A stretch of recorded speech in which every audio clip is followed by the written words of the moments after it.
Hello and welcome once again. We begin from Delta State, where a forum of political leaders of Ishekiri extraction within the All Progressives Congress APC has endorsed President Bola Ahmed Tinubu and Governor Sheriff Oborewvori as the sole candidates for the 2027 general elections. Well, according to the forum, the 2027 general election will be an easy sale for President Bola Tinubu and the All Progressives Congress in the region.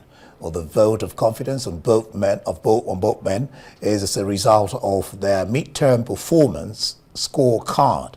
The group specifically acknowledged Oborewvori's performance in Delta State, saying the governor has virtually turned Delta into a construction site. Well, to help us x-ray the midterm scorecard of Governor Oborewvori of Delta State is the State Commissioner for Works, Charles Aniagwu. Charles, glad to have you join us on the program. Thank you very much indeed. It's nice to be here. Good evening, Nigeria. Nice to have you. Well, let's begin this way. What does this endorsement signify? What does it translate to? What does it mean? Well, for us, the endorsement means that Deltans have been able to appreciate what the governor is doing and what he has done in the past 2 years. And in that past 2 years, the governor have tried as much as possible to keep faith with the promises he made. And in making those promises, he came up with 4 thematic areas encapsulated in the MORE agenda. And then that MORE agenda, he was clear in his mind that there was a need to bring about meaningful development to the people of Delta, create a whole lot of opportunities across different sectors, and of course, across the 3 senatorial districts. And that opportunity have to touch the lives of all of the individuals who live and do business in Delta.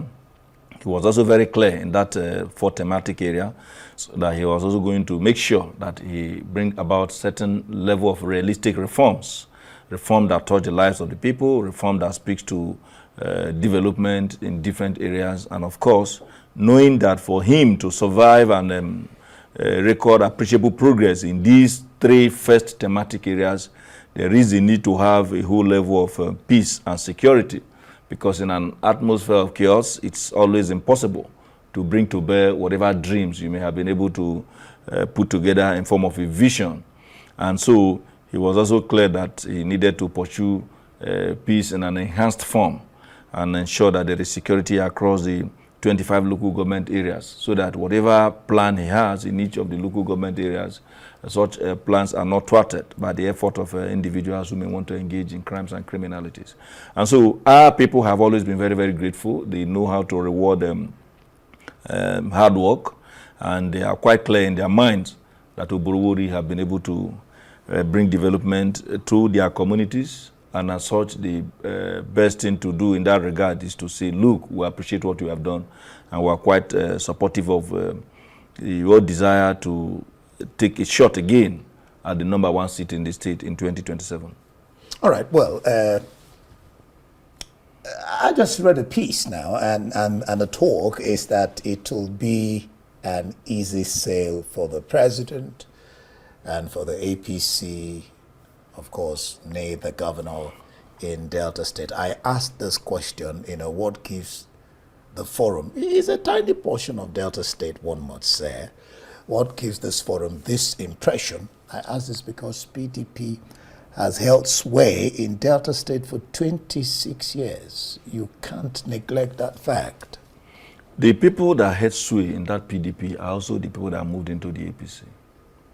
And so when, for instance, you are a grade A student in a particular school and you decide to move to another school, that you have moved out of your school does not mean that you're not capable of also showing that indeed you belong to the grade A class. So those individuals who had sway in the old party that we belong, the PDP, are still the same individuals who have moved. But beyond the fact that they have moved, the many giant strides of Oborewvori speaks clearly to the minds of our people that indeed where the child sees snail in the course of movement, the tendency for that child to always look in that direction is always very, very clear. They have seen that Oborewvori and his team are delivering. And of course, you know, moving into the APC means that even the president will also have some benefit from the performance of Oborewvori. That will also bring in his acceptability more to the people than if Oborewvori were to have remained in the PDP and possibly campaign for the PDP candidate. But now that the president and the governor are on the same platform, you expect that this love for Oborewvori will, to a very large extent, also dovetail into the love for the president. And good enough, like they say, every politics is local. Yep. The president, too, coming from the center, have also been able to show quite some level of love for the administration and for the state. How do I mean? Today, as we speak, the approach road to the second Niger bridge, which is about 17.5 kilometers, is being constructed. The Benin, Asaba, dual carriage up to the Summit Junction has been concessioned. The government have also proceeded to award from the Summit Junction up to the Niger Bridge. The Sapele to Amukbe, moving towards Abraka, and of course, that will also head towards Abo, is being worked on. And so when you see this level of work being done, you will not have any choice than to begin to think of how do we hold on to these individuals who are making this possible. And so that is why you could see that our people, in appreciation of these developmental strides that I have mentioned, are saying, let's head in this direction. In the case of Oborewvori, it's across the 25 local government areas. His footprints are very, very bold.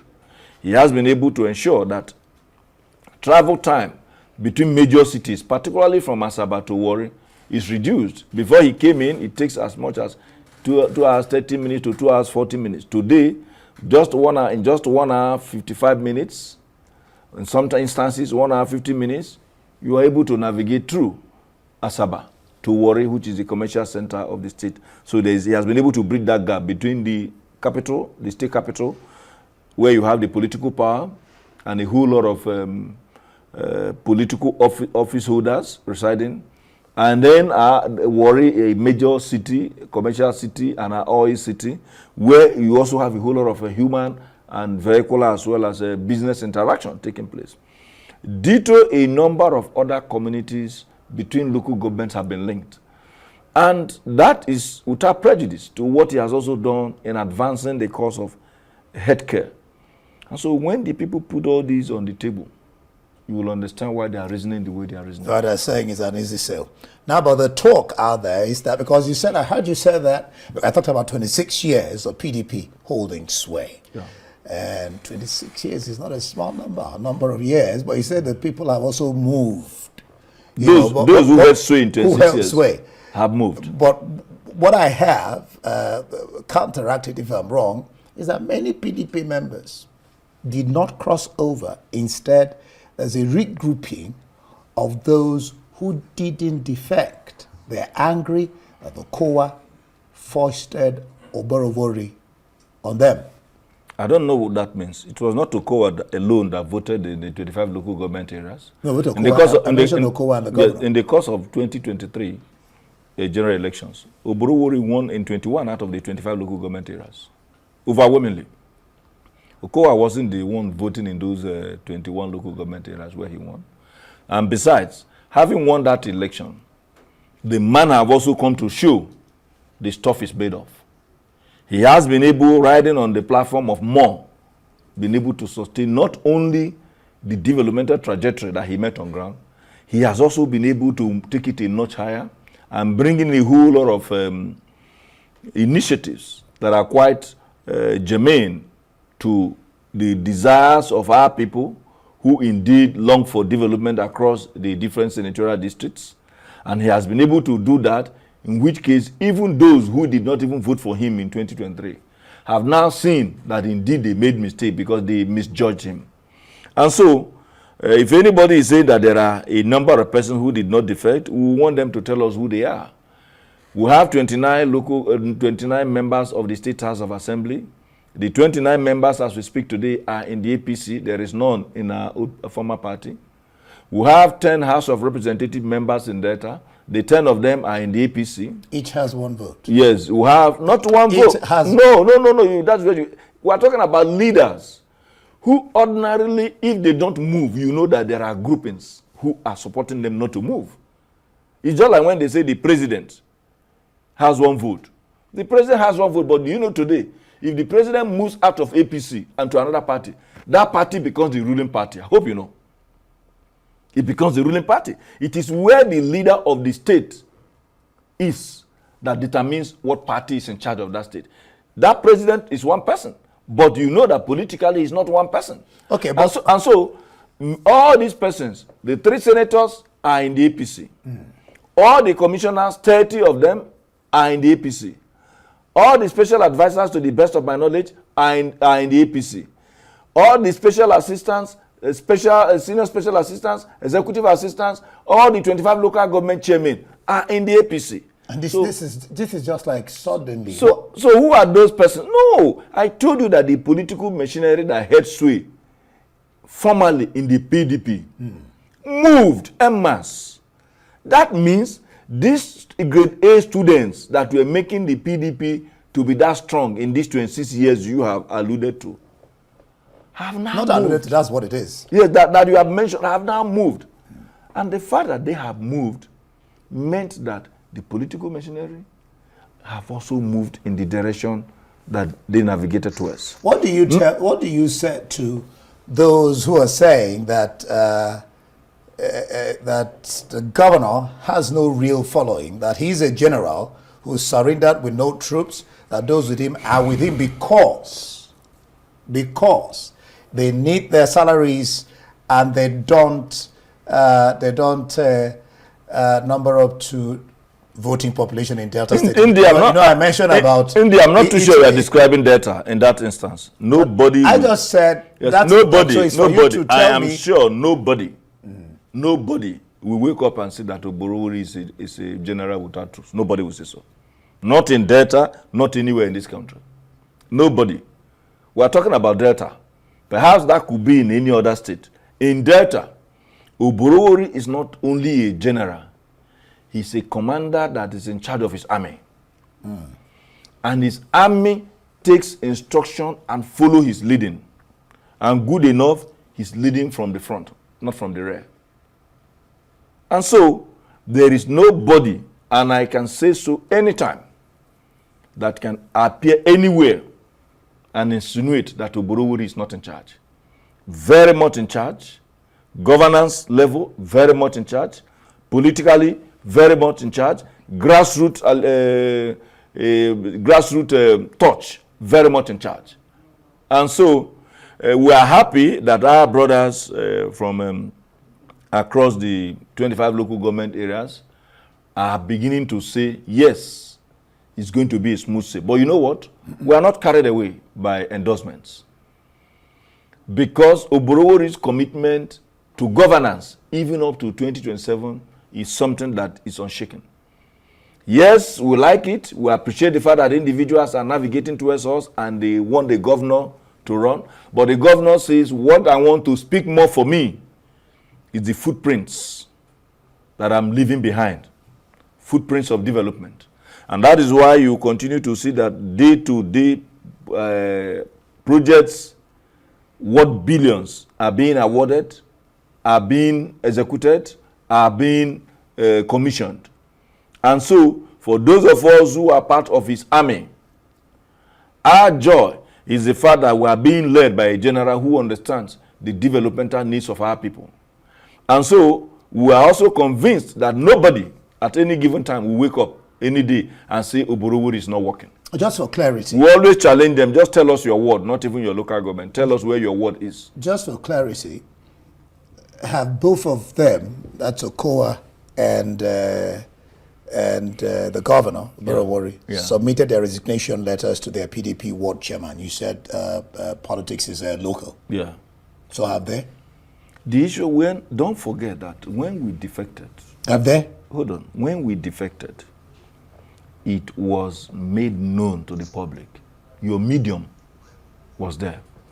Defection does not have one strict approach that you must enter from Ujueleba Street and not from Ailara. No. You could defect from the state government, bring in the party, announce it, and it becomes very, very clear that you have jumped ship. There is no law that says that until we see you discussing with somebody, don't also forget that the person you are asking them to hand over the letter to of defection also defected.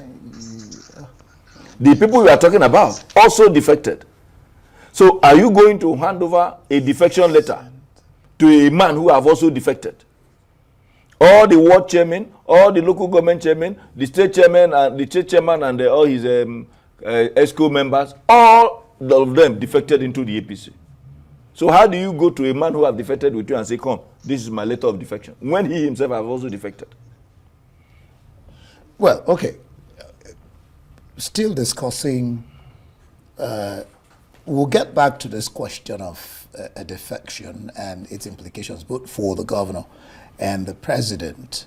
But you said that it's become expedient because of happenings at the national level recently.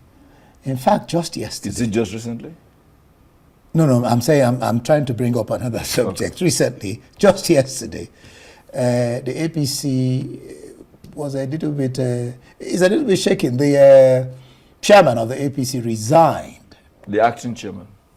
The chairman of the, no, I'm not talking about Delta now. I'm talking about happenings at the national level, because the endorsement was for both Oborewvori, the governor, okay, and the president. Am I right? Yes. Yeah. So, and you said it's expedient because of happenings at the national level. But at this national level now, the chairman of APC... National level of the PDP, as at that time, it became expedient for us to move. Oh, what is happening at the national level of the PDP? Yes. So yeah, now you can come into the APC. Yeah, okay, fine. So things are happening at the national level of the APC. The chairman suddenly resigned. The talk is that it's for health reasons and his family. Doesn't that have implications for the president? No, that's and it. For the APC? You must understand the issues of party politics. Anybody can resign at any time. That doesn't become a problem. What becomes a problem is when you have number of persons laying claim to a position, and when those individuals are key to the functionality of that party, particularly the engine room of the party, which is the office of the secretary, national secretary. If, for instance, the national secretary had resigned, that won't be a crisis. Another person will step in. Okay. But when you have the national secretary saying, I am the national secretary, and another person's, the caucus of the Southeast, where the national secretary is from, says, no, this is also the national secretary. And the governor's forum says, this is also the national secretary. Now, when it's time for nomination, which of these secretaries will sign your nomination form? You heard the umpire a few days ago saying that the reason why they were not likely going to attend the neck of the party is because they were not too clear as to the authority of the person who signed the invitation to come to the neck. You're talking about PDP. Yes. So once you have that kind of challenge, it's a different thing entirely. That is not what you have now in the APC. So even if 3, 4, 5 persons resigns, you have some other persons who will step in. Well, you're aware of what happened in Gombe, the talk. But let's not just go there for now. You traveled recently with the governor to China. What are the benefits of that travel? You want to tell well, first of all, we're very, very happy that we're invited, and that invitation was on the strength of the governor's knack for excellence, as well as his prudent approach to project execution. And so they felt that he was qualified to attend that very high-powered infrastructure forum. And whilst we were there, we had interactions with a number of persons. We were also able to see that a whole number of our approach to policy implementation is in the right course. At least you're able to also understand what other persons are doing. Because when you talk about standards, particularly in the area of infrastructure, there's not like Nigerian standards. You should have standards that are international. And so when you are able to play at that level, you're able to check whether the standard you are bringing to bear is in line with that international standard. That's first gain. Then we're also able to look at what is happening and then weigh the capacity of some of the construction giants to be able to know that if indeed we want such a company to come and become a player in our state, that we are convinced that we have primary information or knowledge about that particular company. And so it was a good thing for us to be part of that forum. And there's a whole lot of knowledge that we took away from that. And by the time we came back, we were already beginning to look at how we can also put that to bear and strengthen our program implementation initiatives and all that. And so there's a whole lot that we took away from that particular visit. All right, because of time, I wanted to, but let's leave it there. Let's see what plays out. 2027 is around the corner. We'll see what plays out both for PDP, the party you and your governor left. Well, be rest assured that we will continue to adhere to the leading of the governor, who believes so much in the development of the state. Right. And we are quite convinced that without development, our victory is surer than sure. Okay. All right, that's the Delta State Commissioner for Works, Charles Aniagwu. Thank you for being on This Week Today on Arise News. Thank you very much indeed. Rest assured that even in Works, I'm in charge of rural routes and then also public information. So I'm also in charge of the State Ministry of Information. Good.